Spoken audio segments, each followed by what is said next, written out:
돈 풀고 부동산 규제를 하면 먹힙니까?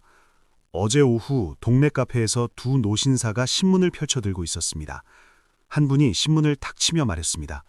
또 부동산 규제한다고 하네요. 상대방이 피식 웃으며 대답했습니다. 그러면서 금리는 내리고 돈은 푼다잖아요.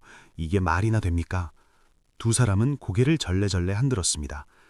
그 모습을 보며 옆자리에 앉아있던 젊은이가 물었습니다. 그게 왜 문제인가요? 노신사는 한숨을 쉬며 대답했습니다. 젊은이, 이건 엑셀과 브레이크를 동시에 밟는 것과 같다네. 차가 어떻게 되겠는가? 고장나거나 사고가 나지. 부동산 시장도 마찬가지라고 말입니다. 여러분은 이 말이 무슨 뜻인지 이해가 되십니까? 정부는 한쪽으로는 돈을 풀어서 경기를 살리겠다고 합니다. 금리를 내리고 유동성을 공급합니다. 하지만 다른 쪽으로는 부동산 규제를 강화합니다. 대출을 막고 세금을 올립니다. 이것은 모순입니다. 물과 기름입니다. 그런데 왜 정부는 이런 정책을 펼까요? 그리고 이것이 실제로 효과가 있을까요? 오늘 이 시간에는 이 복잡한 문제를 속 시원히 풀어보겠습니다. 수십 년간 반복된 실패의 역사를 들여다보겠습니다.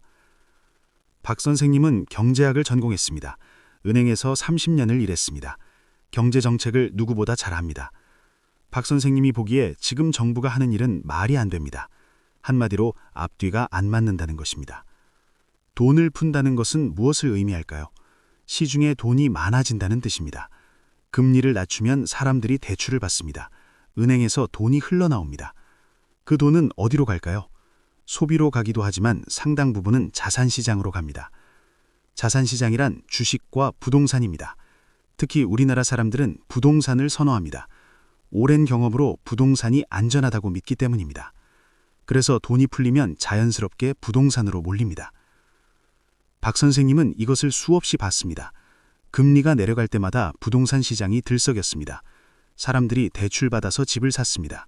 수요가 늘어나니 가격이 올랐습니다. 이것은 경제의 기본 원리입니다. 그런데 정부는 이것을 막으려고 합니다. 부동산 규제를 간화합니다. 대출 한도를 줄이고 양도세를 올리고 보유세를 올립니다. 다주택자를 압박합니다. 집값을 잡겠다는 의지입니다. 문제는 이 두 가지가 정반대 방향이라는 점입니다.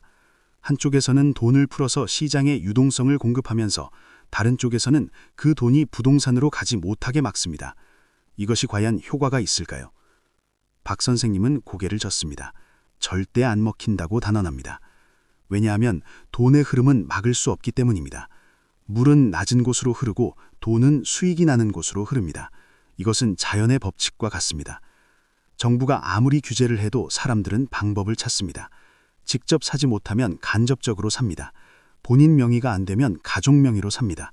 대출이 안 되면 전세 끼고 삽니다. 길은 언제나 있습니다. 최 부장님은 이것을 직접 경험했습니다.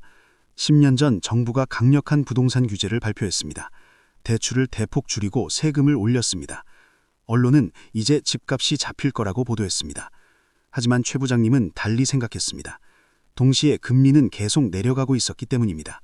시중에는 돈이 넘쳐났습니다. 이 돈이 어디로 가겠습니까?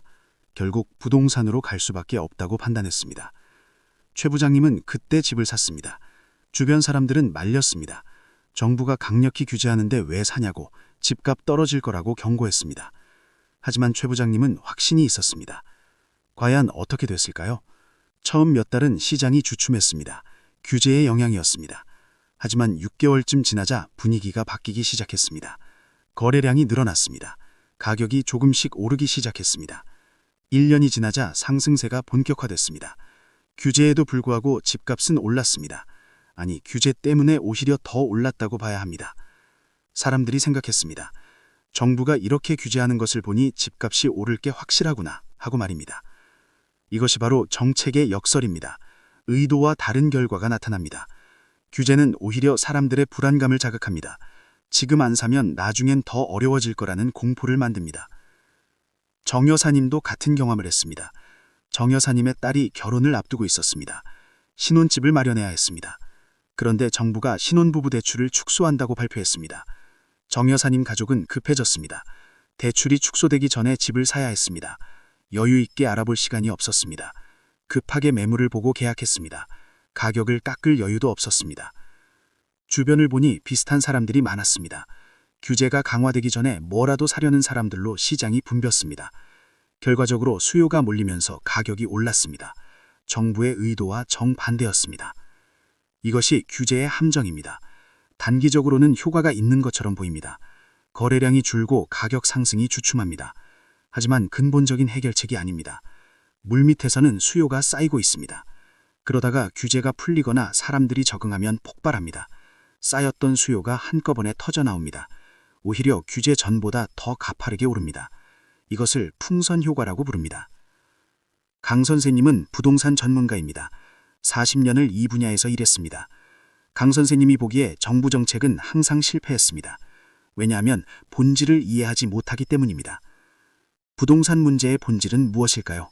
수요와 공급의 불균형입니다. 사고 싶어 하는 사람은 많은데 집은 부족합니다. 특히 서울과 수도권은 더욱 심각합니다. 일자리가 있는 곳에 사람들이 몰리는데 집은 모자랍니다. 이 문제를 해결하려면 공급을 늘려야 합니다. 더 많은 집을 지어야 합니다. 하지만 정부는 이것을 하지 않습니다. 대신 규제로 수요를 억누르려고 합니다. 이것은 근본적인 해결책이 아닙니다. 게다가 돈을 풀면서 규제를 하니 모순입니다. 돈이 많아지면 수요가 늘어날 수밖에 없습니다. 그런데 부동산으로 가지 못하게 막으니 어떻게 됩니까? 돈은 다른 곳으로 우회합니다. 예를 들어 전세 시장으로 갑니다. 집을 사지 못하니 전세를 구합니다. 전세가가 오르니 집값도 따라서 오릅니다. 결국 집값은 오르게 되어 있습니다. 또는 주변 지역으로 갑니다. 서울이 규제가 심하니 경기도를 봅니다. 경기도 집값이 오릅니다. 그러면 정부는 경기도도 규제합니다. 그러면 사람들은 더 외곽으로 갑니다. 이렇게 파문이 퍼져나갑니다.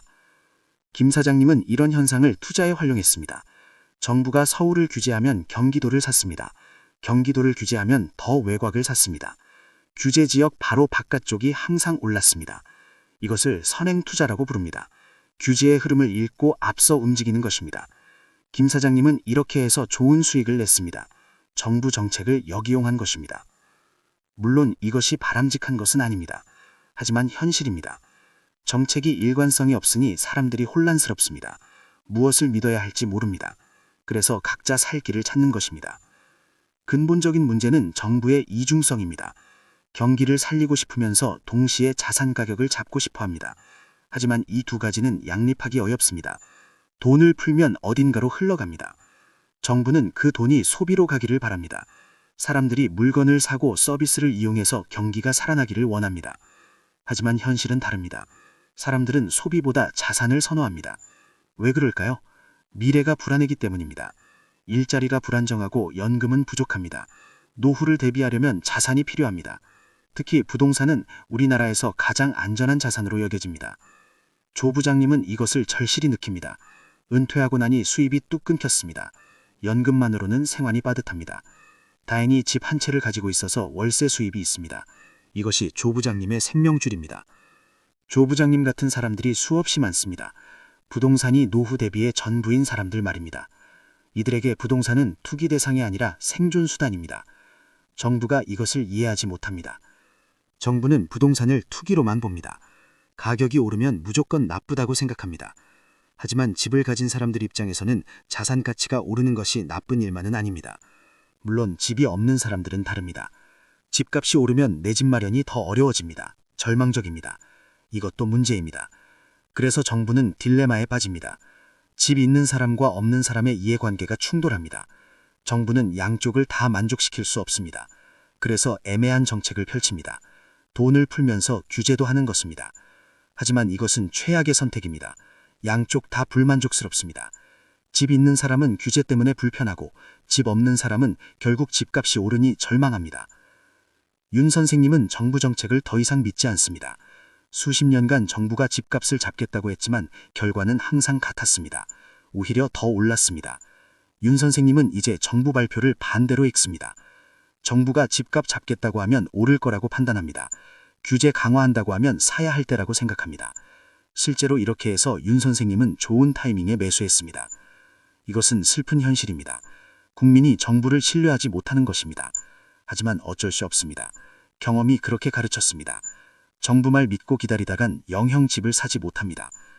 그렇다면 해법은 무엇일까요? 정부는 일관성 있는 정책을 펼쳐야 합니다. 돈을 풀 거면 확실히 풀고 규제할 거면 확실히 규제해야 합니다. 양쪽을 동시에 하면 안 됩니다. 더 중요한 것은 공급입니다. 근본적으로 집이 부족한 것이 문제입니다. 더 많은 집을 지어야 합니다. 특히 서울과 수도권에 공급을 늘려야 합니다. 하지만 현실적으로 이것은 어렵습니다. 땅이 부족하고 규제가 많습니다. 기존 주민들의 반대도 있습니다. 그래서 공급이 늘어나지 않습니다. 결국 개인이 할 수 있는 것은 무엇일까요? 정부 정책을 맹신하지 말아야 합니다. 스스로 판단해야 합니다. 시장의 흐름을 읽어야 합니다. 돈이 풀리면 어딘가로 갑니다. 부동산 규제가 있어도 결국 우회해서 부동산으로 갑니다. 이것은 막을 수 없는 흐름입니다. 이것을 이해하고 준비해야 합니다. 물론 무리해서는 안 됩니다. 감당할 수 없는 빚을 지면 위험합니다. 자기 능력 범위 내에서 움직여야 합니다.